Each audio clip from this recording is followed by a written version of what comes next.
व्हायचं होतं पण झालो वकील. पद्मश्री ॲडव्होकेट उज्ज्वल निकम. प्रकट मुलाखतीमधून ॲडव्होकेट उज्ज्वल निकम यांनी उलगडला जीवन प्रवास.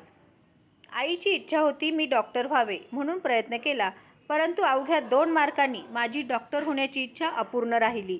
पण वडिलांच्या इच्छेने मी वकील झालो, असे सांगून विशेष सरकारी वकील पद्मश्री खासदार उज्ज्वल निकम यांनी आपला जीवन प्रवास उलगडला.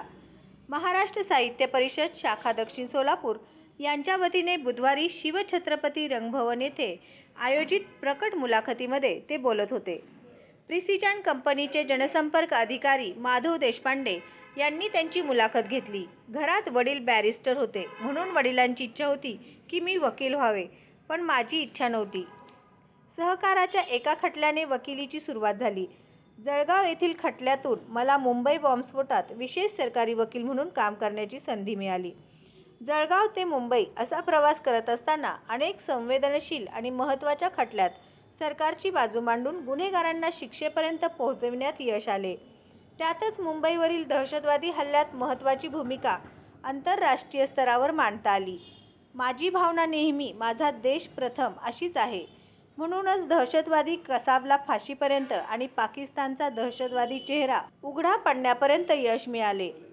संजय दत्त आणि 93चा बॉम्बस्फोट या प्रश्नावर ते म्हणाले, संजय दत्त याने जरी आधीच सुरक्षा यंत्रणांना सांगितले असते तर बॉम्बस्फोट झाले नसते.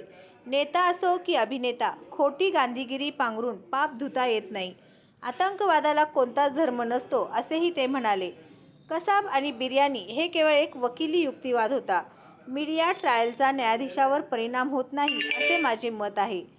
तरुण वकिलांनी कायद्याचा अभ्यास चांगला करावा, नेहमी सत्य सांगावे, कायद्याचे संरक्षण करावे असा सल्लाही त्यांनी एका प्रश्नावर दिला. निरपेक्ष आणि निधर्मी भावनेतूनच खरा न्याय मिळतो. निवडणुकीला उभा राहणे ही चूक का या प्रश्नावर ते म्हणाले, अवघ्या 10 दिवसांपूर्वी निवडणुकीला उभे राहण्यासाठी सांगण्यात आले. त्यामुळे तयारी नव्हती तरीही निवडणूक लढवली. जर माझा मतदारसंघ तुरुंग असता तर मी इतर कोणालाही पराभूत केलो असतो, असे ते गमतीने म्हणाले. मी स्वतःला डॉन समजतो, मी बलवान आहे, अनेक गुन्हेगार मला घाबरतात असेही ते म्हणाले. कुटुंबाला वेळ देता का या प्रश्नावर ते म्हणाले, माझा देशच माझं कुटुंब आहे.